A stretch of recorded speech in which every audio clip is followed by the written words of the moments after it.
sekali yang nonton. Siapa yang komentar? Yuk. Selamat siang. Selamat datang lagi di kos di Jogja gitu. Siapa sih Pak ini? Siapa sih Pak ini? Adekku. Geser sini. Oh. Kawannya dia yang itu. Oh. Kawan cam ini. Geser sini, Bek. Aku pikir ini apa? Adiknya. Keren. Ya, jadi teman-teman semuanya kita lagi di Jogja sekarang. Kita melanjutin ngobrol ngalur ngidul selanjutnya ya. Kebetulan ini ada temanku dari Sulawesi itu datang ke sini berkunjung. Karena saya baru datang ke Jogja, dia langsung sini. Kebetulan kita teman seangkatan ya. Enggak, karena kasihan aja sih lihat dia. Geser ke sini lu, geser ke sini. Soalnya kalau cewek yang mau datang jemput nggak mungkin kan? Iya. Jadi di sini yang punya pacar cuma dia. Kita kaum Jomblo.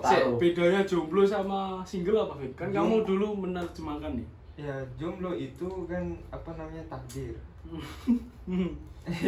Jomblo takdir. Ya kan? Single itu prinsip. Oh gitu. Minum dulu lu. Terus kan sama-sama nggak punya pacar kan ini Iya kan jomblo Iya. itu takdir. Sudah mencari tetap aja nggak dapat. Oh, Kalau single itu dia prinsip. pilihan berarti. Pilihan. pilihan itu nggak mau berpasangan. Untuk belum mau berpasangan. Kayak misalkan single 30 tahun, dia memilih untuk bekerja daripada untuk pacaran, betul tidak? Iya, oke lah. Tapi kan permasalahannya Minum dulu. kalau single itu prinsip nggak mau cari cewek dan lain-lain itu bisa dipertanyakan. Ini beneran sehat nggak nih orang? Iya. Kalau sehat bisa kita tes di kesehatan. Enggak, cara ngetesnya gampang aja. Mesti tahu jalan ke arah Malioboro kan? Tahu di belakang Malioboro kan? Pasar itu kan? Nah, pasar. Iya. Nah, dapat tuh. Mau nggak diajak ke situ? Nah, ngetesnya 50.000 dapat tuh. Buat ngetes doang tapi kan. Itu beda aja. Nanti jadi penyakit ini. Jadi gimana tuh? Apa yang mau kita bahas ini? Kayaknya pembahasan Lebih kita cukup berat. Aku pengen ini sih jelas tentang dinamika setelah lulus kuliah. Kita kan udah 4-5 tahun lah sama-sama merantau ke Jogja, sama-sama jauh dari orang tua ya. Sama-sama pengangguran. Dan di sini pada waktu ini saya belum lulus teman-teman ya. Jadi saya nggak tahu, makanya saya mau nanya nih dinamika Pengangguran. kan kadang gini, Gini toh. kadang gini nih, kadang ya kita selalu ke distract sama omongan tetangga. Iya nggak? Ya betul. Tetangga bilang, lu ngapain kuliah jauh-jauh, habis kuliah pulang, belum dapat kerja. Padahal nggak tahu kalau kita sebagai mahasiswa udah kelar, kita juga berusaha nge-apply. Tapi Ya. perusahaannya ini yang masih mau nerima kita nggak kan gitu. Betul. Tapi begini tuh, biasanya orang yang lulus sama yang belum lulus itu sebuah pilihan. Iya toh? Iya. Bisa jadi dia belum lulus ada usaha yang memang terbengkalai. Bisa jadi dia lulus gara-gara ingin menyenangkan orang tua. Betul enggak? Ya. Kadang kedua itu hanya pilihan, itu sebuah pilihan. Karena gini sih, nggak bisa kita mematok orang lulus cepat itu karena pintar atau sebenarnya bukan masalah pintar, Banyak males faktor. enggaknya itu. Iya, banyak faktor. Iya, bukan masalah lu pintar, lu bodoh, no gitu. Jadi ya Iya emang kan, males betul kan, enggaknya. pilihan. Iya. Misalkan pilihan, aduh nanti aja lah, mending Santai-santai. santai-santai dulu. Itu Iya. kan sebuah pilihan, betul enggak? Enggak benar. Maksudnya banyak faktor. Banyak faktor. Banyak faktor yang pengaruhi. Mungkin karena dia juga kendala di dosen, Betul. dosen pembimbingnya, misalkan nih kan, atau misalkan kendala di datanya, kendala di tempat magang perusahaannya kan banyak, telat dapat perusahaan, jadi Betul. nggak bisa dipatok seperti itu. Dan orang Yang jelas yang pintar yang cum laude ya. Iya. Iya, ya. Sebelum dulu. Ya, maksudnya itu mutlak, itu kan ada nilai ya itu kan kualitatif ya kan. maksudnya alhamdulillah Ya, ya, kan? reward dari Allah Subhanahu wa taala buat saya. Bukan dari Allah Subhanahu wa taala lah. Usaha. Dari dosen lah. Kalau Pak Boy nggak nulis mah kamu nggak dapat cum laude. Nggak dikasih selempang nanti. Intinya keberuntungan. Emang Tuhan pernah nyuruh malaikat Jibril buat kasih kamu selempang gitu? Nggak ada. Ya. Anjir. Semua orang diciptakan sama, tapi kelihatan.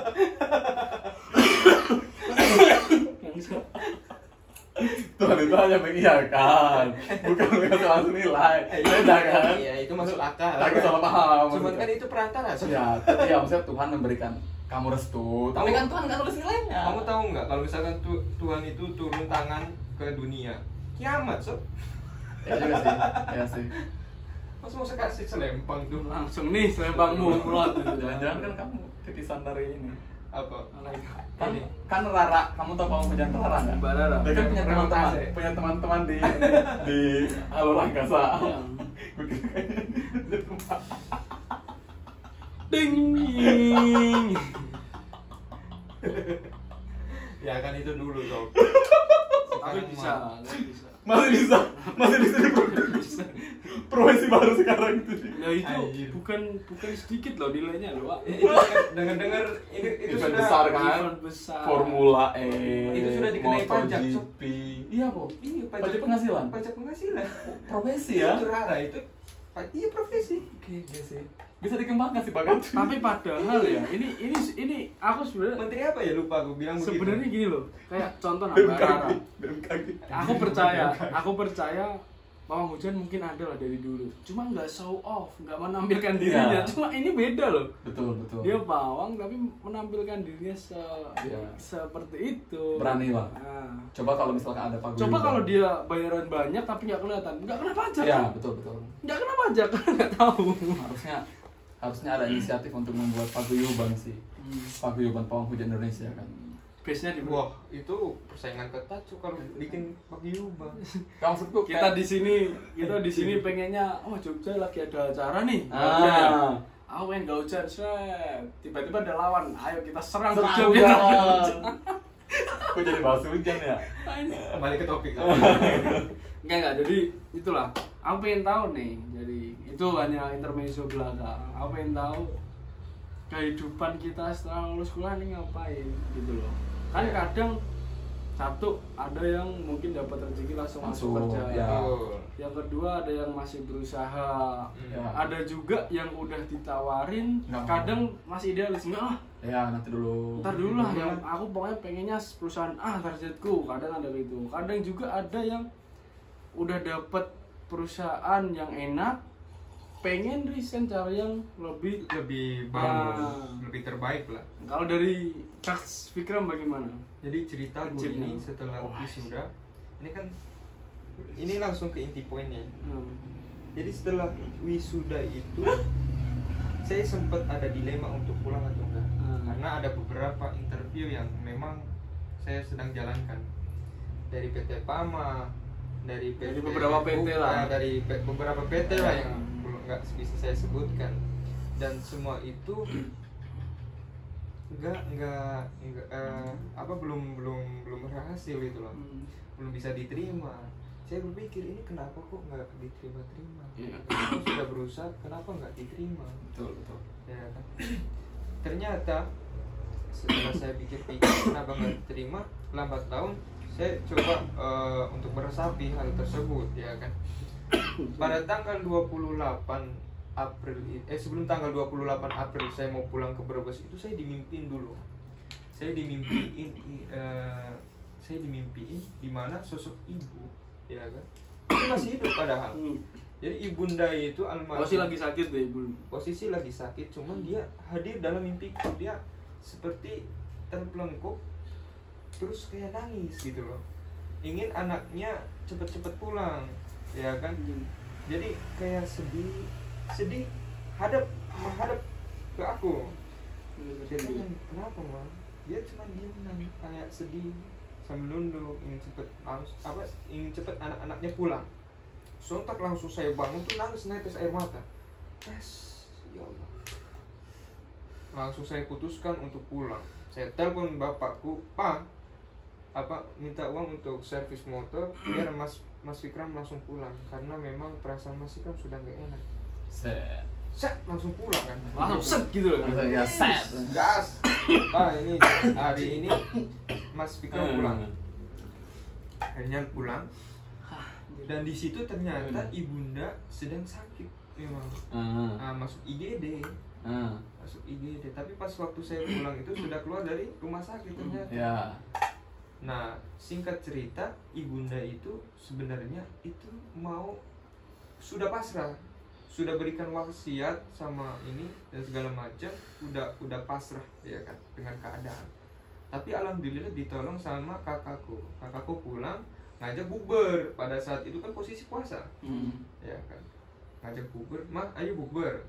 Bukannya bukber malah belok ke rumah sakit. Buat Langsung masuk IGD. Nah di situ tertolong pertama ya. Nah, alhamdulillah saya pulang itu sudah agak agak mendingan, nggak terlalu lemas. Tapi untuk makan itu sangat sulit gitu kan, karena penyakitnya itu lambung. Jadi lambungnya itu menyebabkan badan ibuku itu lemas, Karena nggak keisi Iya, makanan. karena nggak keisi. Di situ saya paksa, mah ini makan ini, saya batasin. Ibuku sebenarnya kan suka makan petis sama jengkol, ya kan, makan petis sama Kolesterolnya lumayan pokoknya tinggi. itu makan apapun dia makan makanan pedas, terus jengkol petai pun dimakan. Akhirnya mah jangan makan ini lagi. Setiap ada yang ngirim itu saya ambil, saya umpetin itu makanannya kayak gitu. Dan sekarang makannya itu bubur biasanya. Mama nanti mau makannya bubur aja, sereal dan segala macam. Mas batasin. Tapi pada saat itu kecolongan gitu kan. Makannya ya ada makan mie, ya kan. Sampai aku marah bilangin, "Mah, jangan makan mie. Nggak bagus untuk kesehatan." Ya, karena lambung itu kan sangat sensitif kalau makan seperti itu. Instan Aku lah, tetap instan. kontrol makanannya kan. Tapi setelah itu Anton, kamu kan datang ke ini kan, posisi sudah hampir mau sembuh ya kan, sampai mau diajak keluar pun mau ya kan. Dan itu pas setelah kamu pergi ke Hargelis ya kan, pas pergi ke Hargelis, besoknya lemes lagi. Dek, apa ini ya? Ternyata ibunda itu ada mengidap penyakit lain ya kan, seperti gula darah tinggi sama hipertensi. Ternyata dari hipertensi itu nyerangnya jantung. Nah pada saat itu aku kayak ngebayangin, ini kenapa mama seperti ini ya kan, sampai mama itu ibunda kayak punya hayalan tinggi. Padahal sebelum itu makanannya udah Iya, dikontrol jadi semua. dia bilang katanya ada temen datang pakai baju pengantin, datang ke rumah, katanya mau minang saya, katanya datang ke situ. minat kamu. Padahal nggak ada apapun, nggak ada orang. Oh, kayak halusinasi gitu. Halusinasi mas, katanya ini ada kok, tapi mama posisi lagi lemes jadi nggak masuk, nggak mau Nggak buka dibukain. itu. Kok nggak ada apa-apa, kok bilang begitu? Kamu pas di rumah itu posisinya begitu. Nah, ini aku langsung merinding kan. Mama kenapa begini ya ngomong begini kalau ini dulu. Terus yang kedua katanya ada 4 kontainer datang katanya nagih 3M.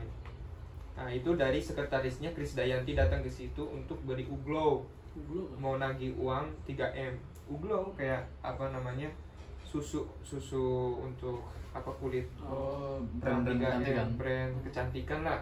Aku nggak terlalu tahu ya kan. Cuman inti poinnya, ini kenapa bisa seperti ini khayalannya? Hampir kayak kamu kan. Cuman nggak terlalu parah. Jadi khayalannya udah khayalan tingkat tinggi. Nah tapi di situ sebelumnya itu ada trauma terkait masalah kakakku yang meninggal ini. Kan ditinggalkan. Jadi ceritanya teman-teman, sebelum kejadian mamaku sakit itu, sebelum aku pulang itu di tahun 2021 istri kakakku tuh meninggal ya kan, dimana di dalamnya ada kandungan calon cucu pertama lagi ya, yang dimana membuat tamparan keras buat kita kan. Akibatnya apa ya, semua keluarga ngedown, mulai dari saya yang pengen mendapatkan keponakan baru maksudnya pertama lah ya, pertama pengen mendapatkan keponakan, tiba-tiba nggak ada. Ibuku mau dapatkan cucu, tiba-tiba nggak ada.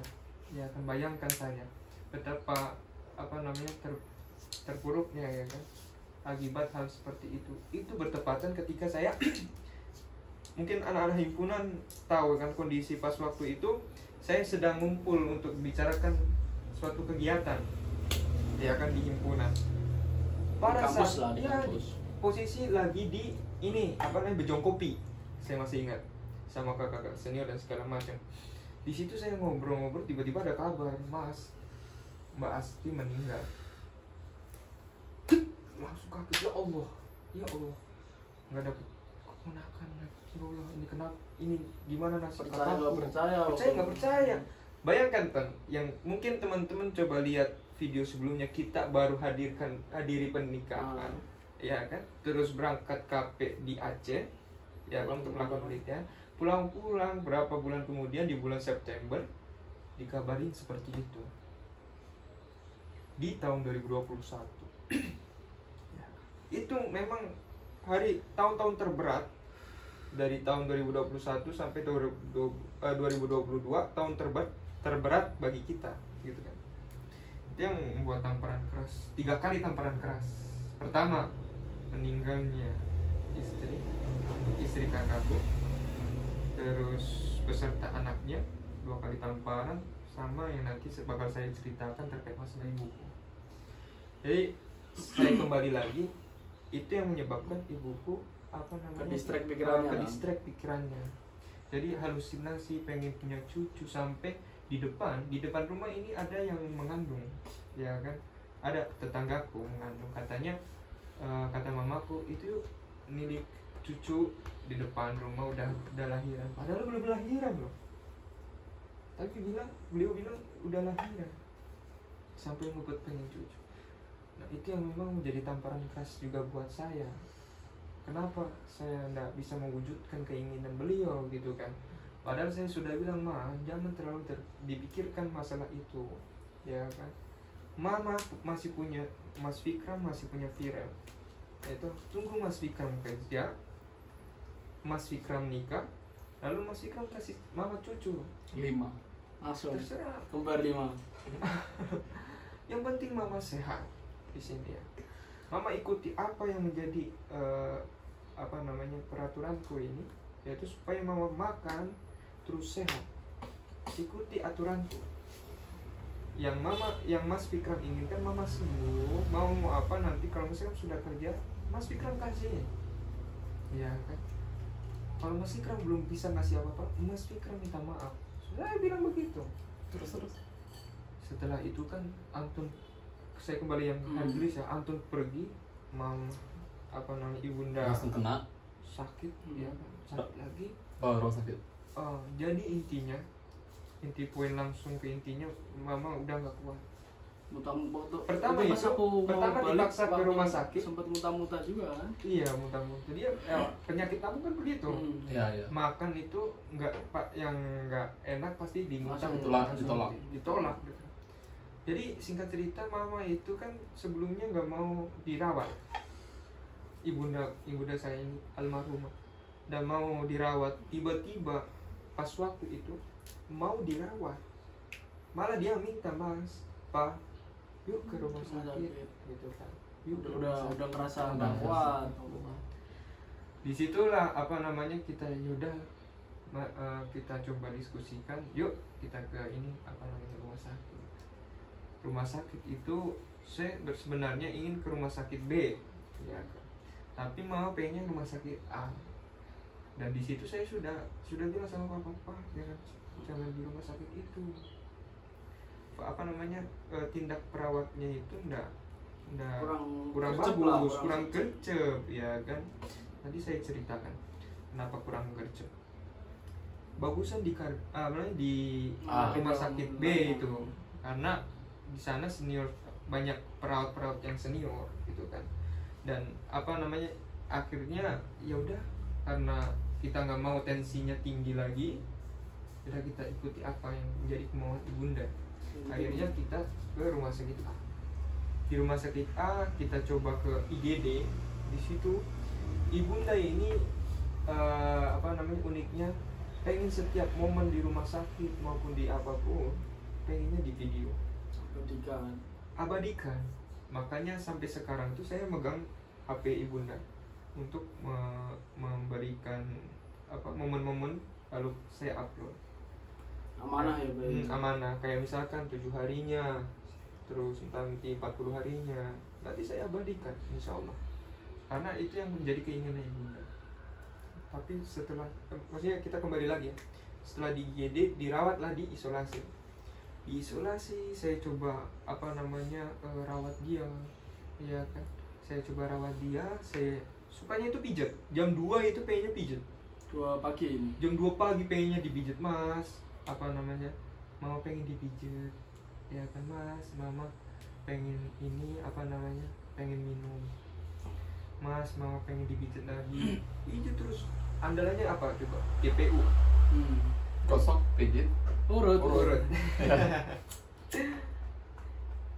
Terus waktu itu berarti posisinya udah di rumah sakit nih. Nah, di rumah sakit posisi sudah di ini nih pakai kateter. Jadi kan Oh, ada iya. gula darah ya kan. Dia kencingnya di itu di kateter. Terus makannya pakai infus. Dan itu di gula darahnya itu dari 400 sudah nurun jadi 380. Ya kan. Dari 380 turun terjun Turun. payung 170 kalau nggak salah. Nah, dari 170 turun drastis lagi jadi 70. Nah, itu kekurangan mana? Nah, disitulah yang menjadi apa namanya penyesalan kita, kenapa di situ kita rawat. Pas waktu apa namanya ini singkat cerita langsung ya. Singkat cerita ibunda mau sholat duha. Bentar, kadang kan kalau di rumah sakit ya, Bek, tes gula darah ini kan kalau nggak salah ya ada 2 kali atau 3 kali lah sehari, pagi, siang, malam kalau nggak salah kan. Karena itu harus dipantau terus karena gula darah kan ada rate-nya nih, nggak boleh di bawah 100, nggak boleh juga di atas 200. Kalau ketinggian juga berbahaya, kekurangan juga Itu berbahaya. yang memang kan? karena mungkin dari kami ini kurangnya memahami tentang kesehatan ya. Itu kan yang tahu dokter-dokter kan. Cuman ada saudaraku yang bidan senior di rumah sakit B yang memang paham terkait masalah itu. Nanti saya ceritakan. Jadi tipenya itu terjun bebas, ya kan. Sampai sebelum itu Pak minta digantiin popok, ya kan. Bebas. Karena kok ngocor, padahal sudah pakai kateter. Hmm. Kita kan nggak tahu kenapa. Udah diganti sama bapakku. Sebelumnya saya bilang mas ke Brebes dulu. Ya, biasanya aku yang ini Pulang ke rumah dulu. ada interview di salah satu perusahaan Oh, itu Minta posisi izin. hari ke berapa di rumah sakit? itu berarti tanggal 3. Hari berapa Tanggal- hari ke di rumah sakit bang? 3 Berarti hari. udah 4 hari, 4 3 hari. harian lah ya. Tanggal 3 itu saya pulang ke Brebes untuk mempersiapkan interview. Nah, setelah saya jalan, ya kan, tiba-tiba di tanggal 4 almarhum sudah meninggal. Tapi sebelum itu katanya dari cerita bapakku itu pengen diganti popok pertama karena ngocor, ya kan, pengen diganti. Nah, udah digantilah itu popoknya. Setelah itu mama pengen apa namanya sholat duha, katanya mau doain aku supaya bisa lancar. Ya yuk sholat duha. Aku ke toilet, ya kan, yang itu adekku. Nah, mama katanya ke adek minta minum. Ini minum tuh. Ini minum. Tiba-tiba kejang. Cek kejang kan. Kita nggak tahu. Tiba-tiba udah kejang, terus udah ada ini. Nadinya. Cepet banget. Cek. Langsung cepet. Jadi pas ini, tadinya udah nggak ada. Darahnya, gula darahnya berapa coba? 70. Kita pencet-pencet bel, nggak ada yang datang. Nggak ada yang datang. Di rumah sakit itu nggak ada yang datang. Akhirnya Kurang intensif ya? iya kurang intens. Itu yang memang menjadi penyesalan kita sekeluarga. Akhirnya viral apa namanya ke perawat kan. Manggil, mbak ini ibuku apa namanya kejang-kejang. Kita sudah pencet bel, kenapa nggak ada yang datang? Ya kan, akhirnya langsung dibawa, tapi nggak di IGD coba. Di lokasi itu langsung dikejut-kejut tanpa ditambahkan gula darah, tanpa ditambahkan terkait masalah gulanya, ya kan, biar tambah gimana caranya, kita kan nggak tahu kan. Kita kan apa namanya buta terhadap medis, ya kan. Yang saya tahu dari itu, untung saya telepon Bude datang, mama apa namanya kejang-kejang, gimana ini Bude, langsung budeku itu kan paham betul, mbak mana coba lihat kronologinya, katanya ini data perusahaan mbak, saya juga pernah kerja di salah satu rumah sakit di B, ya kan. Saya cuma ingin tahu kenapa ini bisa terjadi. Lihat Penanganannya orang gimana? gula darahnya terjun bebas.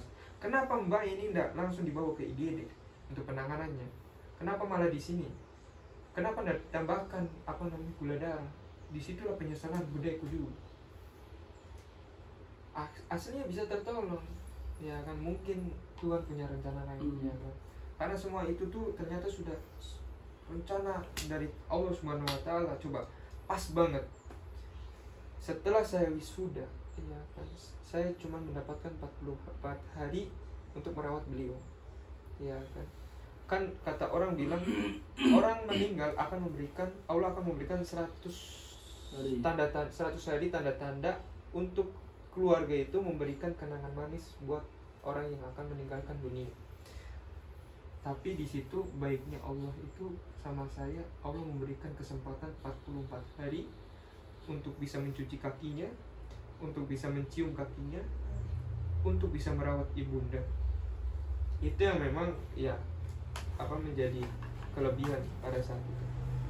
Cuma penyesalannya itu, kenapa aku harus pergi ke Brebes untuk interview? Kenapa saya enggak? Baru saya tinggalkan, kenapa ibunda sudah tidak ada? Itu yang saya sesali. Kenapa bisa seperti ini? Nah, itu yang menjadi polemik pada saat itu. Nah, singkat cerita akhirnya pecah semua, nangis semua. Wah, sampai dari organisasi lain pun tidak ada yang percaya sahabat-sahabat beliau.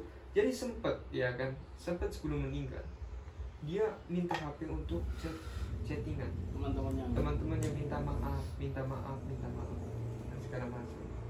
Itu pun ada beberapa saksi yang melihat di grup seperti itu, minta maaf ini. Setelah itu nggak ada. Itulah maksudnya kenapa terlalu cepat beliau pergi, ya kan. Dua tragedi yang memang terberat buat saya.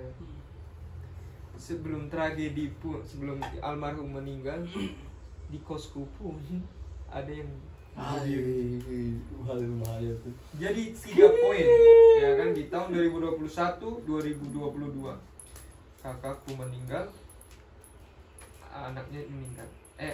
Kakak istri kakakku tuh meninggal, anaknya meninggal. Setelah itu ada korban bunuh diri di kos yang ketiga ibuku almarhum. Ya kan, itu yang memang menjadi poin terberat Hikmah yang buat bisa saya diambil, setelah lulus kan, bertepatan setelah saya wisuda. hikmah yang bisa Fikram ambil dari semua kejadian apa? Jadi ketika teman-teman gagal dalam interview, kan ini ceritanya saya beberapa kali belum berhasil untuk mendapatkan pekerjaan. Jangan teman-teman sesali. Tetap Mungkin usaha. Allah akan memberikan suatu rencana yang terbaik buat kamu. Dan ternyata yang diaplikasikan dalam kehidupanku, ternyata Allah memberikan rencana untuk saya merawat ibunda. Allah memberikan kegagalan beberapa kali dalam interview itu karena Allah sayang sama kita, pengen saya itu merawat ibunda. Ternyata disitulah hikmah poinnya. Jangan teman-teman sesali, teman-teman belum berhasil sampai sekarang untuk mendapatkan kerja. Saya pun sekarang belum berhasil, maksudnya masih cari-cari. Ya, doakan saja supaya berhasil untuk mewujudkan cita-cita ibundaku. Jadi lebih nyesel, ini kan sebuah penyesalan. Jadi hikmah yang bisa diambil, lebih nyesel lagi kita kalau kita semua kerja belum sempat merawat orang tua, tapi orang tua udah nggak ada. Itu yang paling disesali dari seluruh umat manusia, ya kan. Karena penyesalan itu datangnya terakhir, nggak ada yang di awal. Kalau pendaftaran kalau di awal pun langsung siap siaga kan. Kalau penyesalan datangnya di awal, karena penyesalan pasti datangnya terakhir. Dan alhamdulillah banget bisa merawat ibunda. Amin. Dan teman-teman sekali lagi jangan sampai teman-teman menyesali teman-teman setelah lulus kenapa nggak dapat kerja. Mungkin itu jawaban terbaik nanti yang Allah akan berikan setelah teman-teman mendapatkan hikmahnya, ya kan. Karena hikmah itu akan datang dari pintu penjuru mata angin apapun. ya kan, baik itu rezeki pun akan terbuka sendirinya ketika teman-teman itu lebih mementingkan apa yang direncanakan oleh Allah dan Ikuti aja mengikhlaskan, ikuti karena jalurnya. pada dasarnya kan manusia cuma bisa merencanakan. Ya, tapi rencana terbaik itu ada di Allah Subhanahu wa taala. Ya kan? Inti poinnya teman-teman tetap semangat. Ya kan, tetap semangat. Dan kita pun juga sedang berusaha untuk mendapatkan pekerjaan. Di sini pun saya tidak menyesali saya sebelumnya gagal di perusahaan. Maksudnya belum berhasil untuk bekerja di perusahaan ini dan itu. Tapi sekarang saya coba untuk berusaha lagi, ya insya Allah, ya kan, Allah, kalau Allah membukakan pintu rezeki pasti kita diterima. Asal kamu nggak kunci aja. Iya, maksudnya. Ya, Kita karena kita Intinya- kadang harus open mind. Iya. intinya kita tetap berdoa, beribadah sesuai agamanya masing-masing dan tetap semangat. Kalau nggak punya agama, Dan tetap berusaha. Ya, itu kan urusan pribadi masing-masing. berdoa berarti juga. Berdoa, tetap Ke diri berdoa sendiri. ke diri sendiri. Kalau kamu kan katanya Tuhannya Google. Enggak. Oke. Jadi Ya, intinya kan tadi kan pembahasan awal kita kan dinamika setelah dinamika setelah wisuda wisuda atau lulus lulus. lah. Ya, betul. itulah Itu dinamika dari saya. mungkin Ya kan? bisa dilanjut Mungkin kan ke- punya cerita-cerita lain ya. mungkin kan, bisa Rizky? lanjut ke Iya, Rizky. betul. Udah kelar belum tadi? Udah cukup Udah dulu clear. sementara. Jadi Udah intinya berapa? dinamika dari saya dan hikmah dari apa yang saya ceritakan Betul. itu seperti itu, teman-teman.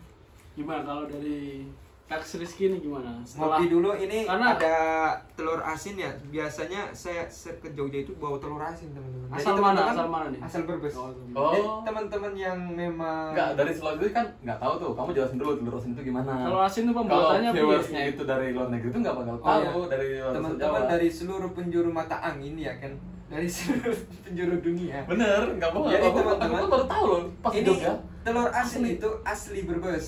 Kebetulan saya ini berasal dari Brebes. Brebes Saya itu di mana coba dulu? endorse. Jelasin Brebesnya di mana. Kan nggak semua orang tahu Brebes. Jadi Brebes, ya intinya dari Brebes. Brebes itu kan apa? Jawa Tengah, salah satu kota di Jawa salah Tengah. satu pulau di Jawa Perbatasan. Tengah. Bukan pulau, anjing. salah satu Kota di Jawa Tengah. Jawa Tengah. Perbatasan Jawa Barat. Nah, Perbatasan antara Cirebon dengan Jawa Tengah, Jawa Barat. ya intinya itu. pas kamu nggak tahu sendiri. Jadi Brebes ini perbatasan di daerah Pantura, ujung pesisir Pulau Jawa lah di daerah utara. Intinya perbatasan Perbatasan Jawa Barat, Tengah, Jawa Jawa Barat. Barat. Tengah Jawa Tengah. Ya. Intinya Ah. itulah. Dia punya produk khas Telur asin. telur asin dan itu hanya ada di Brebes. Nah, Terkenal. tak jelasin dikit telur asin tuh. Jadi telur asin ini telur bebek. Ini bentuknya. Telur bebek, aslinya telur bebek ya Bebek. kalau nggak salah. Kemudian kayak direbus gitu, diasinin. Dan telur asin ini sebenarnya banyak duplikat di beberapa tempat, tapi yang paling the best itu dari Originalnya. original Brebes. Jadi kalau misalkan ada hologramnya itu harusnya ada di Brebes ya. Maksudnya yang ori. Jadi orang-orang nggak ada yang tahu. Nah kan pernah dengar nih saat semester 1 katanya kamu bilang ada yang rasa stroberi, Iya. ada yang rasa Semua orang ya. Itu kan jeruk. kreasi dari UMKM. Ah ya maksudnya kamu real emang real ada real, gitu. real ada emang bener nggak itu ya? Yang Rasa saya jeruk, pelajari dari UMKM, Rasa- ada yang memang rasa bawang. rasa melon, dulu Coba. kamu nggak Saya ada. ingin menciptakan Bisa, rasa bentar. rasa stroberi. Kita, aku kan kalau biasanya kan kalau aku makan telur asin pakai sendok tak paro kan. Coba kalau caranya makannya gimana? Khas Kita orang mau makan Brebes. nih. Khas orang Ayo Brebes. kita makan. Ya gini aja, Oh, toko. stop. Oke. Terus dikulitin Ini nih. dulu. Oh, ini. Diremek-remek dulu, baru dibuka. Gitu. Oh gitu. Oh, semuanya nggak diremek ya? Ya. Oh kayak buka telur biasa ya? Bukan telur biasa. Jadi nggak ada cara-cara yang spesial begitu. Ini rasa apa nih? Nah, Ngomong-ngomong. Rasa asin. diremek-remek dulu, Cok. Oh gini-gini dulu. Ya, diremek-remek jadi enak. Rasa asin Tapi berarti. jangan terlalu remek, ya kan? Cukup gerus-gerus aja terus kita buka. Nah, Diremek-remek enak, Cok. jangan terlalu remek. Tuh, langsung jadi kan? Oh iya. Nah, Mari kita coba. ini Ini kita belum makan nih. coba apa namanya makan telur asin khas Brebes ya. Jadi rasanya itu khas banget teman-teman dengan pembuatan yang memang apa Ini namanya produk UMKM ini ya. Tangan. kita membuat itu dengan cara sendiri, dengan cara Brebes gitu. Terus- Coba makan ya ini ya. Nah. Saya makan ya. Jadi nggak terlalu asin, nggak terlalu ini. Soalnya kadang ada orang Amis, yang ya. doyan ada yang enggak. Soalnya kalau aku kalau telur asin ini kadang ada yang di warteg kan. kadang ada yang benar-benar asin banget, Nah, ada itu. juga yang kurang asin gitu. Kata orang-orang Jawa, kata orang dulu Brebes itu, Tapi ini pas. ketika kita membuat adonan Hmm. itu harus pakai tanah dari Brebes. Enggak, maksudku Khas Brebes. cara tanahnya. buatnya gimana coy? Jadi kan ini Telur biasa nih. telur Ya ya Oh, kan. Telur. Terus apa namanya, kita coba tumbuk-tumbuk pasir, terus batu bata, Enggak, telurnya. sampai jadi adonan. Oh, ini berarti dicampur dulu. Iya. Ini berarti bukan ori lagi nih. Enggak, ori. Enggak, ini kan ori. Ya. Jadi misalnya dari telur bebek misalnya telur apa namanya, plung, ya kan, Hmm. keluar Telur telur, plungnya aja, Iya, juga iya. plungnya nih. plung, lagi keluar telur. Nah, setelah itu kita coba bikin adonan pakai tanah, ya kan, pasir, Untuk? pakai pasir, Untuk terus batu bata. untuk apa? Ya untuk kita lapisin dulu. Jadi kita krem pakai Oh, adonan itu. oh, dikukus gitu ya. Ibaratnya kayak tempe mendoan lah, tempe dikasih di, tepung di, gitu kan. ini dibalutin ya. dibalutin dengan adonan yang kita sudah racik gitu. Hmm. Raciknya pakai tanah, terus apa, batu bata yang sudah digerus ya kan. Setelah itu di apa, bebek di telurnya itu. Setelah itu Dikukus. ditaruh, ditaburi abu Ah. abu tawas, iya abu tawas kalau nggak salah. Terus bukan abu janda kan? Bukan abu janda. Karena Bu Janto organisasi coy. Aku ngaku ya. Ya, lanjut. Enggak disebut Mau ya. apa Boy. itu dia? Enggak disebutin ya. Ya, abu janda. Tolong Anda buzzer ya. Lanjut. Nggak, bercanda aja. Nah jadi setelah itu kita diamkan selama 7 hari. Berapa? 7 hari. Seminggu. Ya, ada yang 14 hari. Sampai 7 hari. sampai Biasanya apa? 7 hari, Sampai apa itu? Sampai benar-benar rasanya meresap. Nah di adonan itu saya belum sebutkan ya, itu dicampurkan garam. Oh. Jadi ada cara-cara tersendiri memang. Garamnya Bisa harus dari garamnya- Brebes enggak? Garamnya terserah. Cuma tanahnya yang dari Brebes. Kata orang Terus? dulu seperti itu. Tanahnya harus dari Brebes. Kalau nggak dari Brebes nggak enak. Berarti emang Tapi telurnya dari- enggak telur ini ya, bebek murni ya. Bebek muda. Ini bebek murni. Terus Nah, garamnya bisa dari garam biasa ataupun dari air laut. Ada yang pakai cara itu. Nah, Terus? biasanya aku pakainya garam biasa. Kalau bisa pakai garam krosok, ya kan, garam dapur ataupun apa. Itu dilatih sejak SD kalau di kita. untuk buat itu. Ya, untuk buat telur asin, karena kita pas waktu kecil itu diajari untuk membuat telur asin. Makanya kita sebagai orang Brebes itu ya sedikit-sedikit tahu, walaupun tidak mendetail. Ya untuk orang Brebes mungkin kalau saya ada penjelasan yang salah, tulis di komentar ya. Betul deh. Iya, oke, benar. Sebelum gini kan kita sambil makan telur asin lah, intermezzo itu tadi kan. Kita bantu juga memasarkan produk-produk UMKM. Ini berapa dibanderol harganya, Pi? Dulu tuh 3.000. Cok. Sekarang? Satu telur. Satu tempat ini berapa sekarang? Kemarin itu aku beli dari 1 dikali 10 berapa? 30.000. 3.000 kali 10, 30.000. 30 ribuan. Nah, Enggak ada yang malu-maluan. 38. Jadi tergantung dari Brandingnya brandingnya dari telur asin itu, ya kan, bagaimana Oh iya toko sih. itu bisa membranding Kan ada telur warna asin. yang coklat nih, bedanya apa nih? Nah ini yang panggang. Oh, dipanggang. Beda Panggang. buatnya. Diasap. Oh, diasap. Jadi beda. Ini tuh bisa tahan sampai 7 hari yang biasa. Ini bisa sampai berminggu, 2 minggu kalau nggak salah. Karena diasap kan. Untuk pengawetannya juga cukup lumayan untuk yang diasap. Rasanya pun nggak kalah jauh gitu loh. Ini kuning telurnya berarti ya. Kuning telurnya harus dimakan untuk otak kalau nggak salah, biar pintar. Ya, tapi berhubung ini tinggi banget untuk ininya, lihatnya kemarin kita makan putih telurnya aja lebih enak. Oh ya, nggak apa-apa lah. Sih, kita kembali lagi. Teman-teman sama semua Kita kembali ke Lagi diet. Sih, kita kembali ke kisah setelah wisuda. Gimana sih? Kan trik orang beda-beda, pelajaran orang beda-beda, hikmah orang beda-beda. Nah, kalau dari Kaks bagaimana? Menurutku kalau selesai wisuda ya kalau selesai wisuda itu ya harus siap-siap mental untuk jadi pengangguran dulu. Karena nggak semua orang punya rezeki yang sama kan. Betul. Terkait itu ya pintar-pintarnya teman-teman bisa manage memplankan kedepannya mau ngapain. Nah, menurutku nih ya, kalau yang untuk kedepannya yang sudah wisuda itu mending teman-teman itu udah mulai merencanakan mau ngapain setelah wisuda itu di semester akhir. Ketika teman-teman sudah mulai semester 6, teman-teman itu udah mulai memplankan kira-kira mau ngapain setelah wisuda.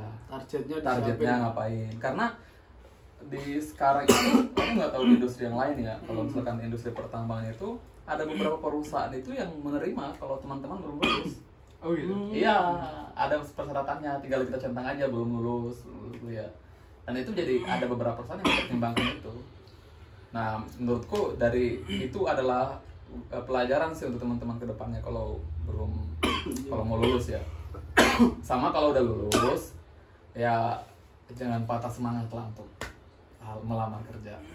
Kira-kira kisah yang menarik setelah kamu lulus itu apa? Misalnya tantangan terbesar di PT ini kamu ngapain, terus ada kegagalan enggak? Tapi kita nggak sebut nama ya, perusahaan. Dari perusahaan ini ada beberapa yang menjadi kegagalan dari dirimu enggak? Pengalamannya seperti gitu. pengalaman menarik gitu. Pengalaman yang menarik. Interview. Pengalaman yang menarik Gimana? itu ada sih. Setelah itu bagaimana?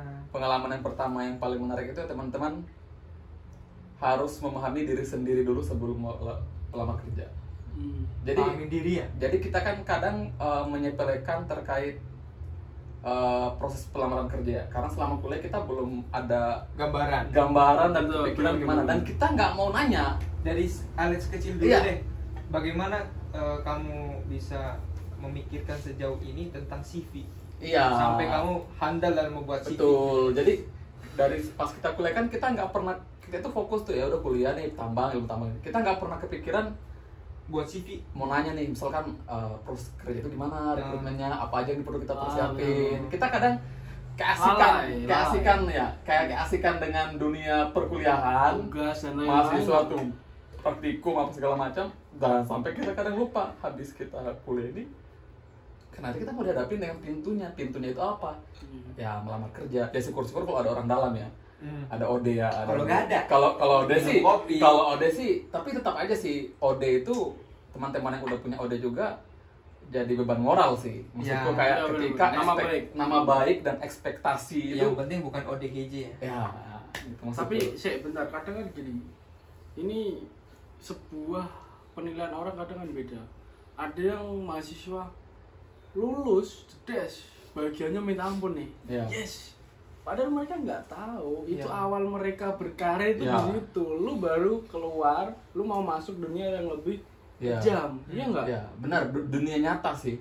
Kuliah itu kan baru dunia imajinasinya kita. Cuma sepetak kan. Ya, mau ngapain? Cuma kita hidup dengan keriuhan orang-orang, tapi sepetak di satu lingkup itu doang. Tapi ketika lu udah lulus, coba lu dunia baru, kamu akan dihadapkan suatu hal yang sangat kompleks. Banyak orang, banyak kepala, banyak suku, banyak agama, semuanya ada di situ, ya nggak? Betul. Nah itulah. Coba kasih gambaran buat teman-teman. Mungkin kalau lu mau lulus, mau sudah, jangan terlalu seneng banget gitu loh. Karena beban tanggung jawab itu ada di belakang titel teman-teman. Ya kan, setelah lulus teman-teman akan mendapatkan titel, tetapi dalam nama belakang teman-teman titel bisa nanggung jawabin nggak gitu? Ada sebuah tanggung jawab besar yang teman-teman harus bertanggung jawabkan. Ya kan? Kayak misalkan kita anak teknik dengan titel ST bisa bertanggung jawabkan nggak ketika di dunia kerja? Makanya itu seperti yang tadi dibilang dari sahabat saya Al Rizky, dia bilang harus mempersiapkan dulu jauh-jauh hari sebelum kita lulus. Betul.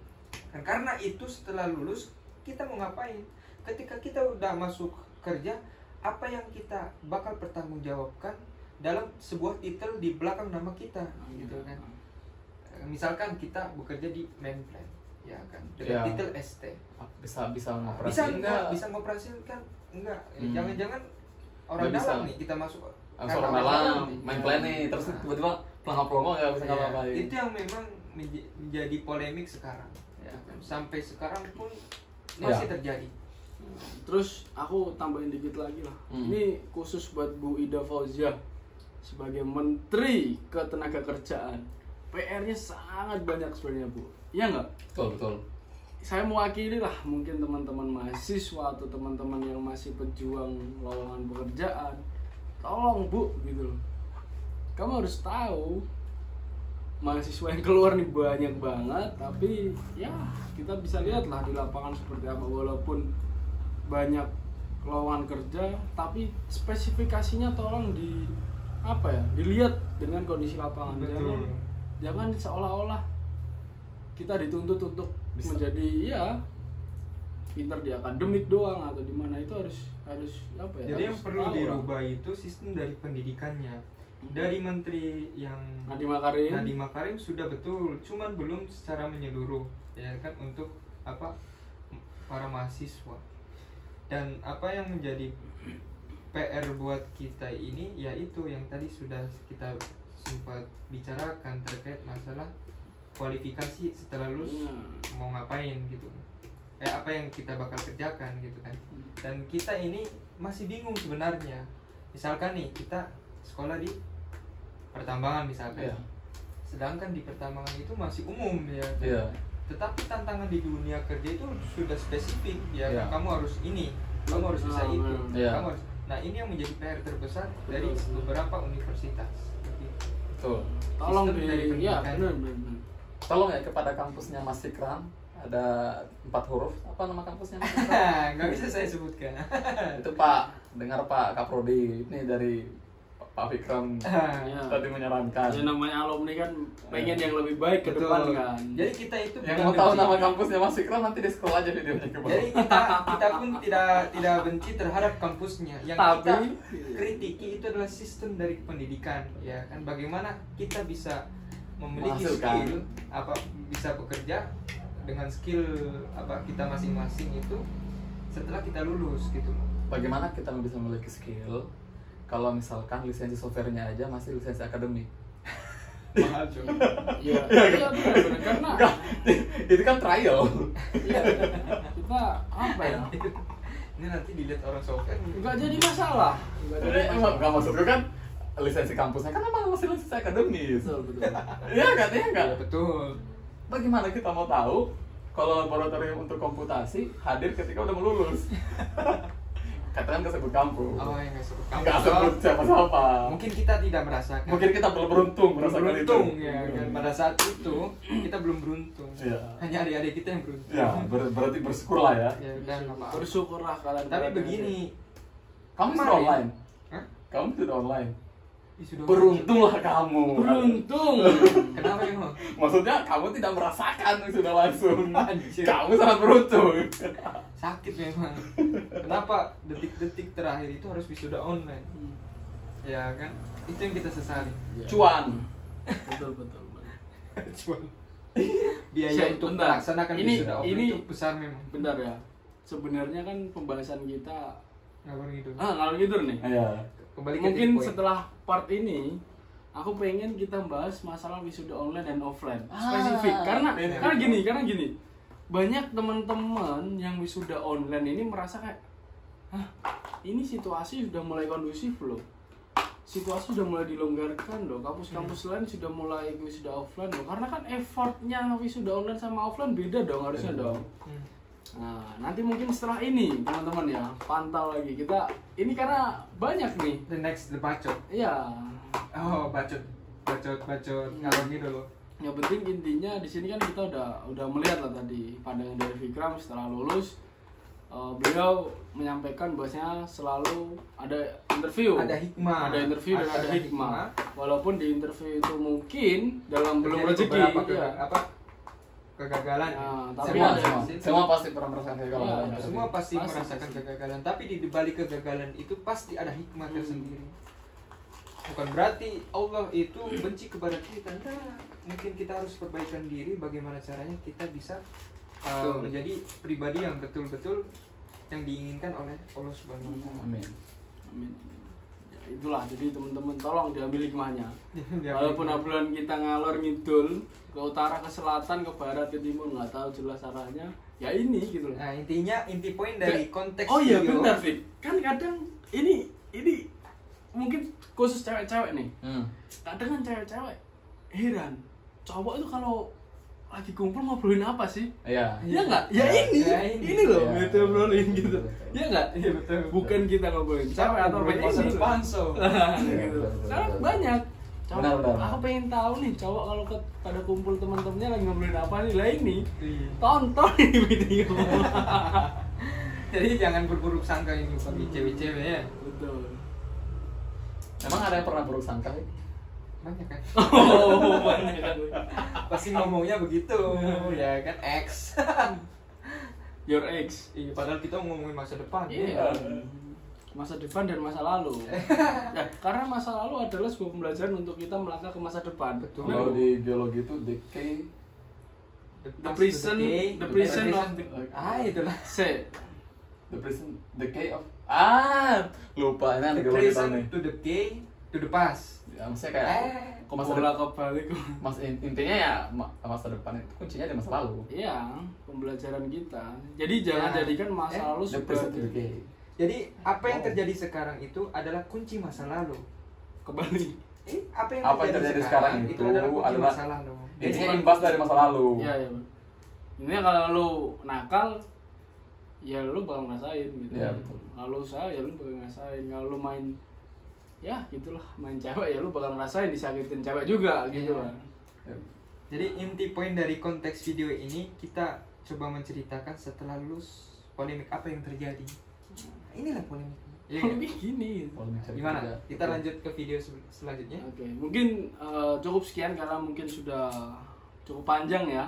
Nanti kita lanjut. Jadi teman-teman jangan lupa tonton obrolan ngalor ngidul kita. Karena habis ini ada yang akan lebih boom lagi, lebih seru ya. Lebih kompleks bahasanya. Spektakuler. Mungkin cukup sekian dari saya. Terima kasih. Nuhun. Salam teman. Salam. Ngopi dulu, lur.